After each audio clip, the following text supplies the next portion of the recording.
Baik, Assalamualaikum warahmatullahi wabarakatuh. Perkenalkan, kami dari kelompok 4. Di sini kami beranggotakan 5 orang, di mana anggotanya itu pertama saya sendiri atas nama Rahmatillah dengan NIM H022030. Kedua, Elizabeth Interlume dengan NIM H02205006. Dan ketiga, Aprilia Langit Lebok dengan NIM H02203110. Yang keempat, Sepriani Indrasari Syarifuddin dengan NIM H02203005. Dan yang terakhir yaitu Rasa H02200013.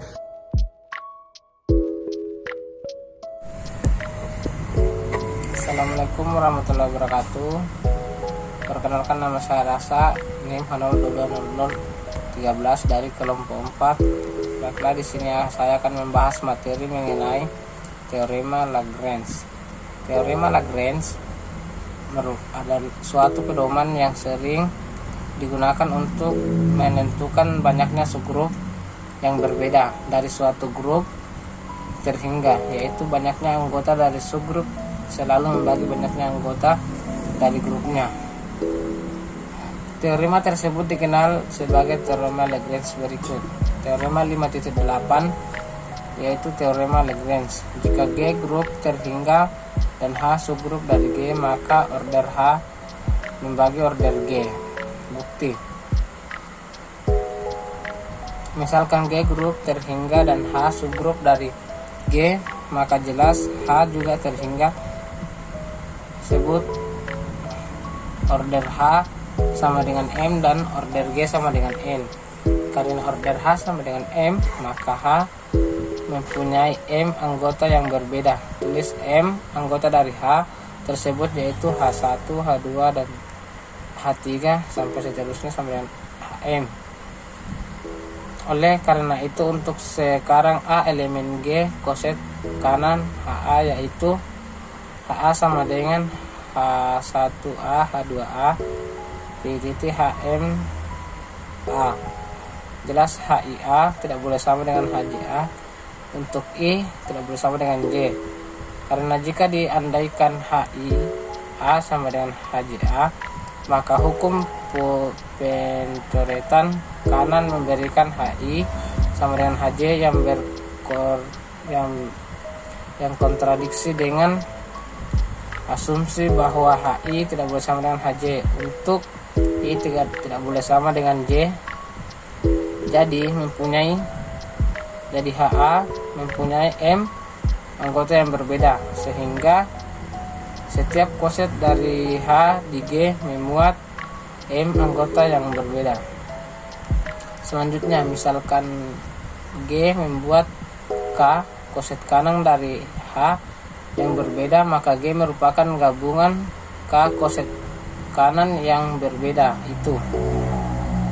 Akibatnya, K koset kanan akan mempunyai anggota yang berbeda. Oleh karena itu, G mempunyai maka anggota. Dengan kata lain, order G sama dengan MK, atau N sama dengan MK, atau N per M sama dengan K, atau order G per order G sama dengan K. Ini berarti order H membagi order G.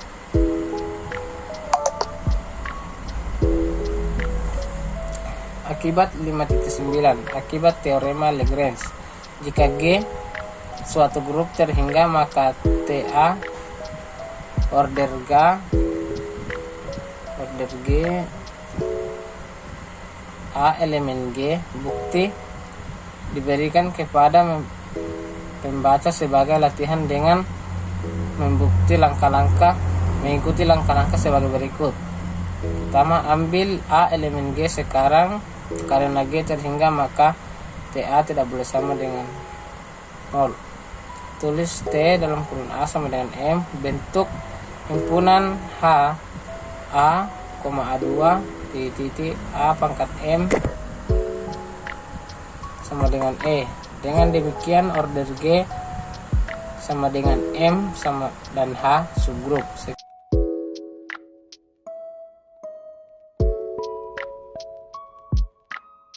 Subgrup normal.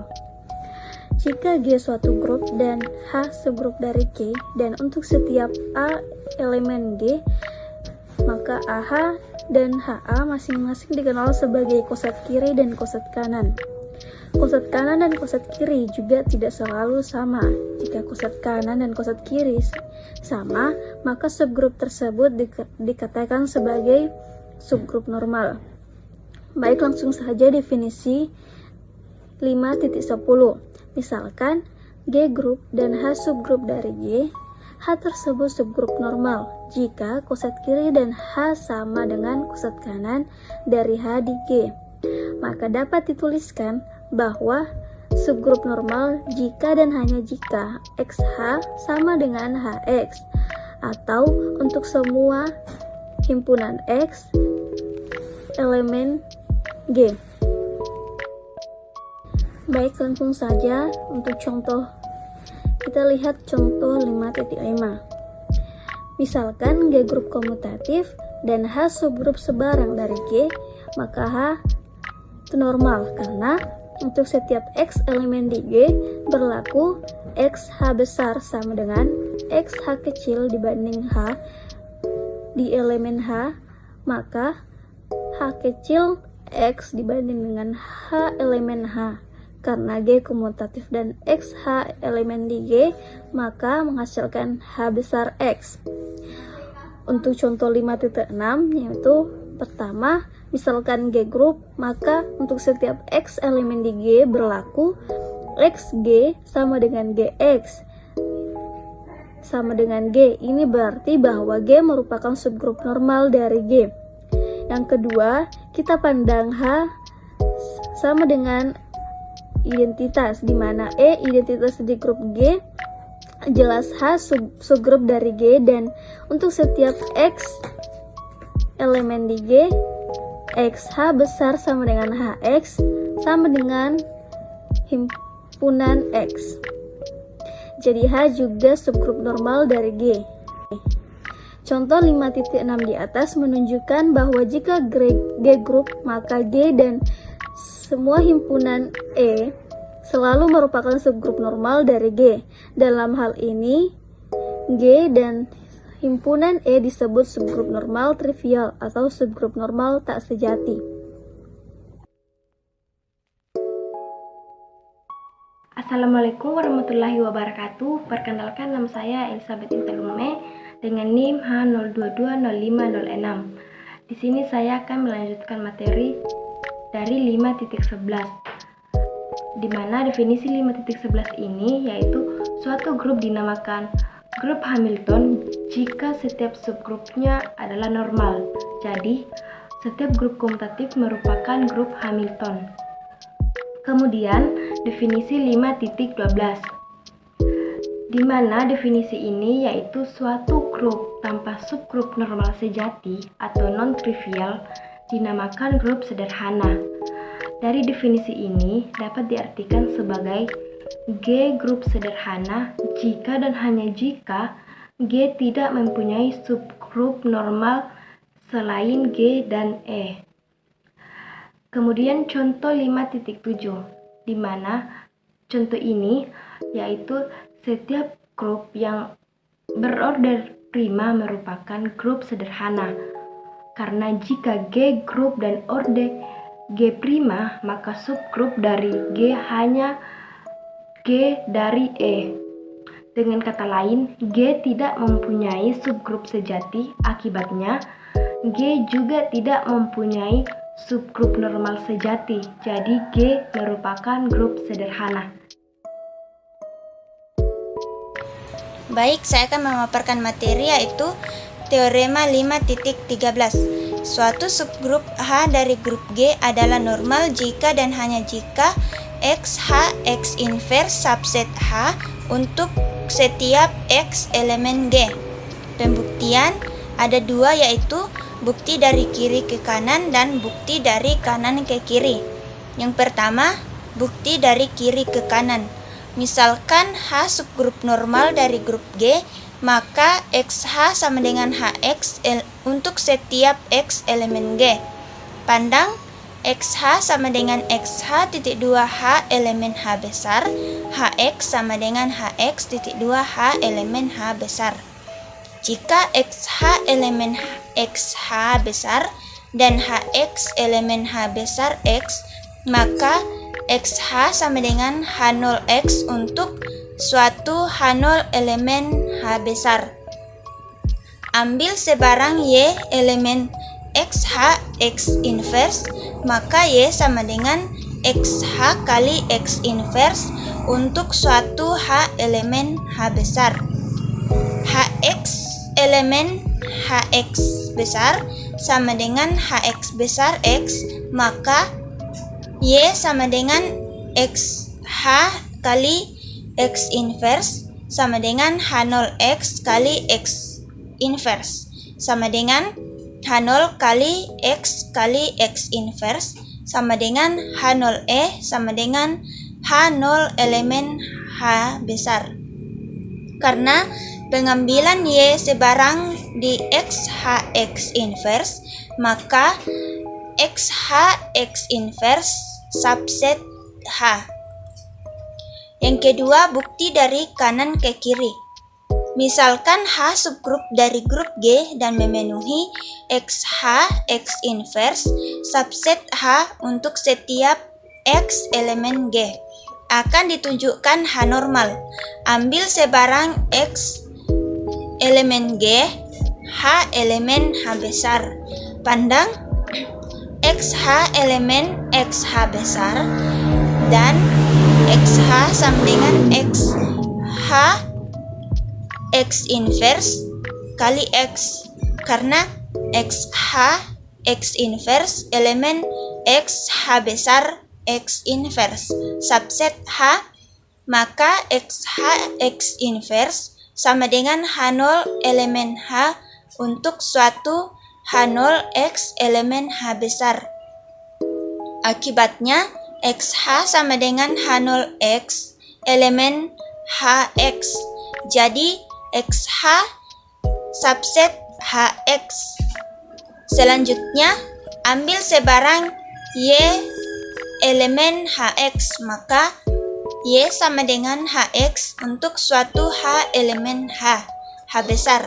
Y sama dengan HX sama dengan X kali X inverse HX sama dengan X inverse HX elemen X inverse HX subset H. Maka X inverse HX elemen sama dengan H0 untuk suatu H0 elemen H besar. Akibatnya Y sama dengan HX sama dengan X kali X inverse HX sama dengan X H0 elemen XH. Jadi HX subset HX. XH. Dari persamaan 1 dan persamaan 2 disimpulkan bahwa XH sama dengan HX untuk setiap X elemen G. Berdasarkan definisi 5.10, maka H subgrup normal di G. Baik, saya akan melanjutkan materi yaitu definisi 5.17. Misalkan N subgrup normal dari grup G dari Gn sama dengan NG, di mana G adalah anggota dari G besar. Dengan perkalian koset membentuk grup, Gn disebut grup faktor atau grup quotient dari G atas N. Nah, contoh 5.8, misalkan Z adalah himpunan bilangan bulat. Z dengan operasi penjumlahan membentuk grup. Ambil sebarang di mana M adalah anggota dari Z atau anggota dari bilangan bulat. Dan dari bentuk H besar sama dengan MA, di mana A adalah anggota dari Z atau bilangan bulat, dapat dikatakan bahwa H besar merupakan subgrup normal dari bilangan bulat atau Z. Selanjutnya, jika kita ambil sebarang di mana A adalah anggota dari Z, maka menurut algoritma pembagian, hubungan bilangan bulat M dan A adalah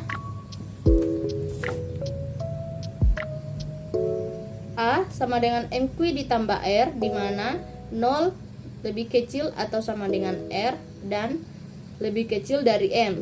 Untuk suatu kuy di mana R adalah anggota dari bilangan bulat atau Z, tinjau kasus demi kasus untuk R sebagai berikut. Kasus pertama, untuk R sama dengan 0, maka A sama dengan M kuy. Akibatnya A ditambah H besar sama dengan M kuy ditambah H besar. Karena M kuy adalah anggota dari H besar, maka M kuy ditambah H besar sama dengan H besar. Jadi A ditambah H besar sama dengan H besar untuk A sama dengan M kuy. Selanjutnya yaitu kasus kedua. Untuk R sama dengan 1, maka A sama dengan M kuy ditambah 1. Dalam kasus ini A ditambah H sama dengan M kuy ditambah 1 ditambah H dikali M kuy ditambah H besar ditambah 1 ditambah H besar sama dengan H ditambah A ditambah H besar sama dengan 1 ditambah H besar. H besar ditambah 1 ditambah H besar sama dengan 0 ditambah H besar ditambah 1 ditambah H besar sama dengan 1 ditambah H besar. Jadi A ditambah H sama dengan 1 ditambah H untuk A sama dengan M kuy ditambah 1. Selanjutnya dengan cara yang sama diperoleh A ditambah H sama dengan 2 ditambah H untuk A sama dengan M kuy ditambah 2. A ditambah H sama dengan 3 ditambah H untuk A sama dengan M kuy ditambah 3. Dan seterusnya sampai A ditambah H sama dengan M dikurang 1 ditambah H untuk A sama dengan M kuy ditambah M kurang 1. Jadi koset-koset yang berbeda dari H di bilangan bulat atau Z adalah H, 1 ditambah H, 2 ditambah H, 3 ditambah H, dan seterusnya sampai M kurang 1 ditambah H besar. Dengan demikian, grup faktor Zn sama dengan H besar, 1 ditambah H besar, 2 ditambah H besar, dan seterusnya sampai M dikurang 1 ditambah H besar. Selanjutnya yaitu teorema 5.18, di mana jika H subgrup normal dari grup hingga G, maka berlaku suatu fungsi di dalam kurung G besar per H besar atau suatu fungsi dikali G besar per suatu fungsi dikali H.